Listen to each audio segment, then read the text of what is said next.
तो that means null hypothesis reject हो चुका है। अब आपके पास एक आपके पास एक रीजन है कि आप जो है वो टॉप या जो ऑर्गेनाइजेशन है उसके अगेंस्ट आप जो है वो क्वेश्चन बेटे। एक्शन लॉ पर।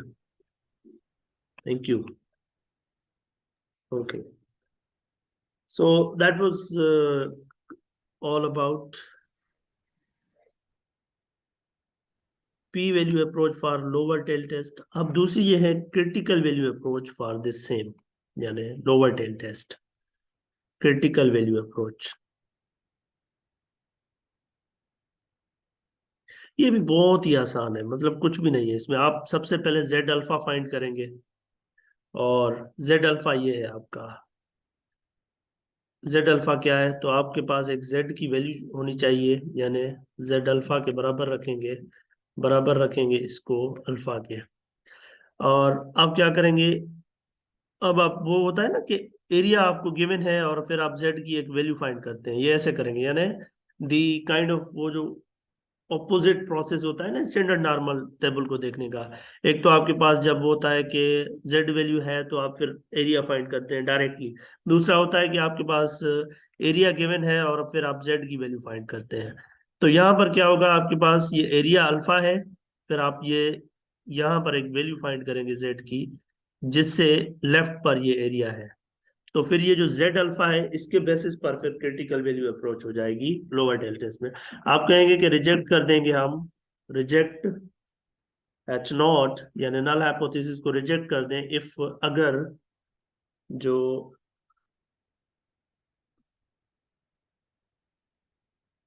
जेड है वो, let me just confirm it in a while.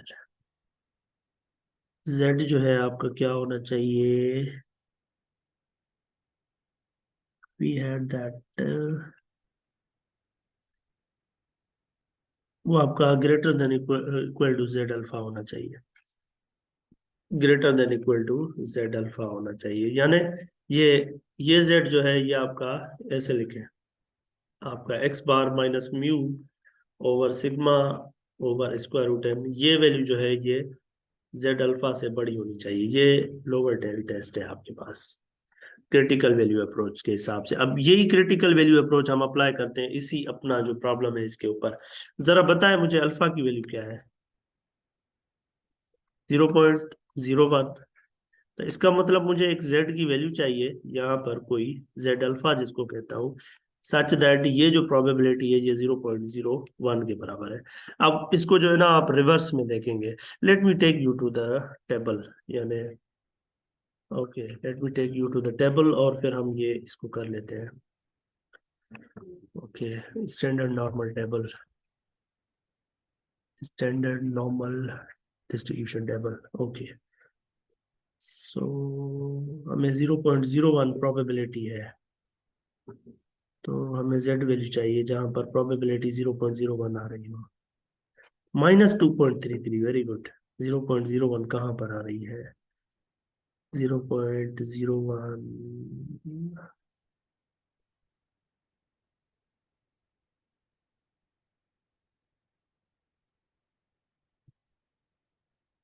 Okay, somebody says that it's minus, okay let's believe someone, let's not waste time।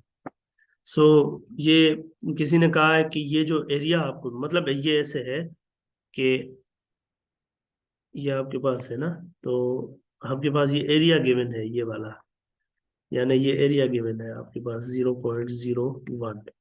तो आपको ये जेड वैल्यू चाहिए जिससे इस साइड पे ये एरिया जो है 0.01 है, तो ये जेड अल्फा होगा आपका, ये जो भी होगा यहाँ पर ये। तो ये किसी ने कहा कि this is -2.33, let's believe that's -2.33। इसका मतलब अब आपके पास जेड अल्फा की वैल्यू आ गई। जेड अल्फा क्या है, -2.33। अब आप ये फाइंड करें, जेड जो है X bar minus mu over sigma X bar. ये आपने थोड़ी देर पहले फाइंड किया था मेरे ख्याल में, याद है ना, किसी ने बताया था। तो देखें जरा, एक्स बार 2.92 था, और इसके अलावा -3 divide by this was 0.018, 0.18 divide by 36, this is what we had already found थोड़ी देर पहले. Okay, that was -2.67. Thank you so much. -2.67. तो आपके पास जेड वैल्यू भी है. अब जरा बताएं मुझे कि ये जेड वैल्यू जो है, अच्छा ग्रेटर होना चाहिए था या लेस होना चाहिए था? ये मैंने जो ऊपर लिखा है नेट में. सर आपने वो अपर टेल की लिखी है, लोअर टेल की वो दूसरी होगी। हाँ, thank you so much. Yes yes yes yes yes, मैंने अपर के लिए ये लिख ली है, ये वाली चीज यहाँ पर. हाँ, ये लेस कर दें इसको. यस. तो आप रिजेक्ट करेंगे जब आपकी ये वैल्यू सर वो यानी जेड जी वैल्यू. अल्फा को नेगेटिव भी हाँ करना होता है ना। हाँ हाँ हाँ.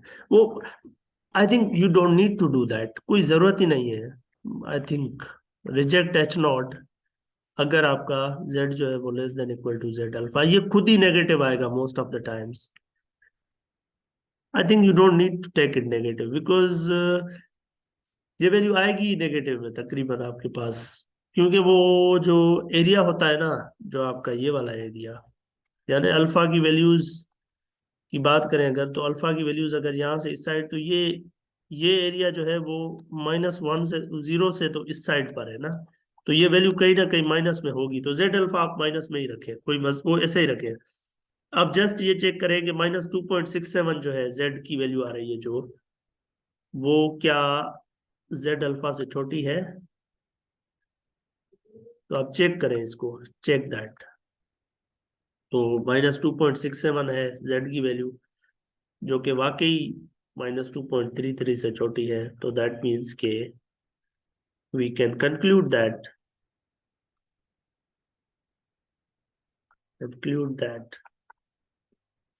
हम यहाँ से आराम से कंक्लूड कर सकते हैं कि रिजेक्ट करो भाई इसको, H0 को. ओके.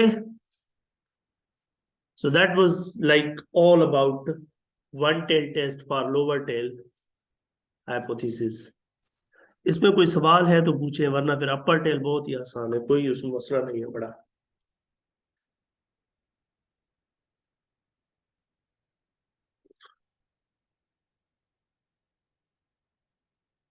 लोअर टेल टेस्ट में इसमें कोई मसला है?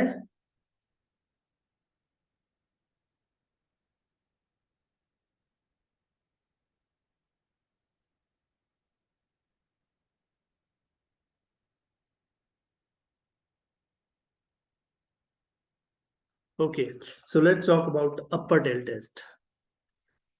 One tail. अब दूसरा पार्ट ये है यहाँ पर कि आपके पास upper tailed test, upper tail test की बात करेंगे. और अपर टेल टेस्ट के केस में आपके पास एक तो जो हाइपोथेसिस है, सबसे पहले आप डेवलप करेंगे स्टेप 1. वो आप करेंगे डेवलप हाइपोथेसिस, नल और नो नो, दोनों हाइपोथेसिस को डेवलप करेंगे, नल को भी और अल्टरनेटिव को भी. इस केस में आपका H0 क्या हो जाएगा? पिछले केस में आपका जो H था वो म्यू जो है greater than equal to some mu not था, तो इसमें हो जाएगा less than equal to some mu not. और HA जो है वो आपका बन जाएगा mu greater than mu not. If you don't remember, then let me show you this over here. यानी इस जगह पर हमने जहाँ इनकी तीन फॉर्म लिखी हुई, दिस इज हेयर. सो ये आपके पास अपर टेल टेस्ट है.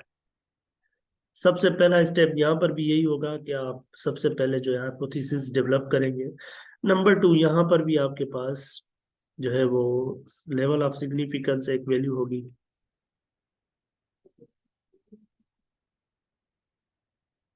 यानी वो अल्फा आपको मिल जाएगी. इसके बाद फिर आपके पास अगेन दो चॉइसेस हैं, या तो आप पी वैल्यू अप्रोच से जाएं या क्रिटिकल वैल्यू अप्रोच से. तो पी वैल्यू अप्रोच की बात करें अगर,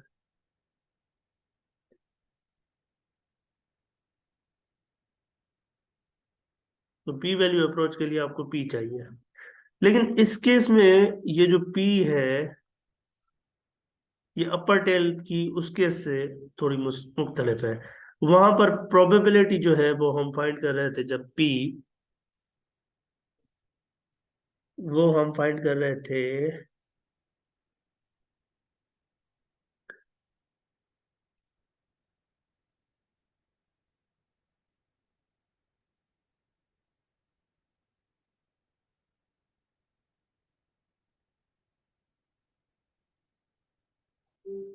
लेस देन इक्वल पर, यहाँ पर ग्रेटर देन इक्वल पर आपको फाइंड करनी होगी। यानी आप टेस्ट स्टैटिस्टिक की बात करेंगे, टेस्ट स्टैटिस्टिक के अंदर आपके पास ये पी वैल्यू अप्रोच है। तो अब यहाँ पर probability z greater than equal to X bar minus mu over sigma of X bar होगी। ये पी वैल्यू आपके पास आ जाएगी। Once you have P value in hand, तो उसके बाद आप डायरेक्टली फिर रिजेक्ट कर दें कि अगर वो अल्फा से छोटी है P value, reject if P is less than equal to alpha. वही सेम तरीका, जस्ट ये चीज थोड़ी सी डिफरेंट है। उस केस में आप लोअर टेल टेस्ट की बात कर रहे थे तो आपने ये लोअर वाला, अब यहाँ पर आप अपर टेल टेस्ट की बात कर रहे हैं तो यहाँ पर कोई वैल्यू होगी आपके पास अ, जो यहाँ से आएगी x bar minus mu over sigma, कोई ना कोई वैल्यू आएगी। तो ये जो इसके राइट पर ये एरिया आ जाएगा अपर टेल के अंदर, ये आपको वैल्यू देगा पी की। वहां पर आपको इस साइड वाला एरिया दे रहा था पी का, यहाँ पर आपको अपर वाला वैल्यू देगा पी की। तो रिजेक्ट कब करेंगे, जब वो पी की वैल्यू आपकी अल्फा से छोटी होगी। तो इसके बाद फिर इस केस में क्रिटिकल वैल्यू अप्रोच किस तरह से होगी, क्रिटिकल वैल्यू अप्रोच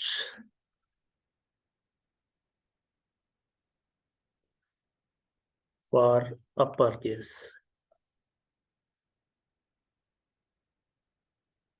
ओके, इस केस में फिर आपको जेड अल्फा चाहिए।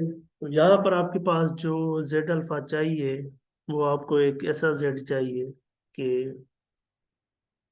जिसके ग्रेटर देन इक्वल पर, वहां पर लेस था ना, यस। ओके, तो आपको एक ऐसा जेड अल्फा चाहिए जिसके राइट साइड पर जो एरिया है वो अल्फा के बराबर होना चाहिए। यानी आपको एक यहाँ पर एक वैल्यू चाहिए जेड अल्फा की, जिससे इस साइड पर आपके पास अल्फा एरिया होना चाहिए। जब ये अल्फा आपके पास आ जाए, तो ये जेड अल्फा यहाँ से मिल जाए आपके पास फाउंड, जब आपके पास जेड अल्फा फाइंड हो जाए, तो आप जेड ये वाला आपके पास जो है X minus mu over sigma of X, इन दोनों को यूज करें और फिर आप ये कंक्लूड करें कि अगर आपका जेड जो है वो greater than equal to Z alpha है तो रिजेक्ट कर दें, reject if Z is greater than equal to Z alpha. तो ये आपका अपर टेल टेस्ट के लिए हो जाएगा। इसका एक एग्जांपल करते हैं। Let me find out some example.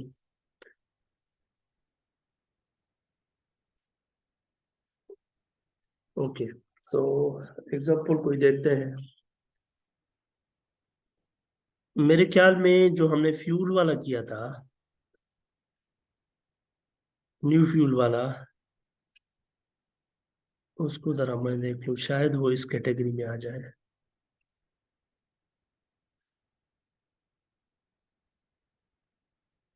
तो नो, कोई एग्जांपल देखते हैं जहां पर मैं 15-20 मिनट का ब्रेक दे रहा हूँ आप लोगों को। इसके दौरान मैं कोई एक एग्जांपल देखता हूँ, जो वैसे ही ब्रेक तो करना होता है ना बीच में। तो इस ब्रेक के दौरान मैं एक एग्जांपल देखता हूँ अपर टेल टेस्ट का, और फिर उसको हम डिस्कस करते हैं नेक्स्ट सेशन में। और उसके बाद जो टू टेल टेस्ट है वो कोई मसला ही नहीं, वो इन्हीं का कॉन्सिक्वेंस है, सिंपल। यानी वो अगर लोअर और अपर दोनों आती है तो आप टू टेल टेस्ट को आराम से कर लेंगे, सेम ही टर्मिनोलॉजी इसके अंदर रहते हुए। तो यहाँ पर एक छोटा सा ब्रेक लेते हैं और उसके बाद अपर का जो है हम करते हैं। ओके। ओके।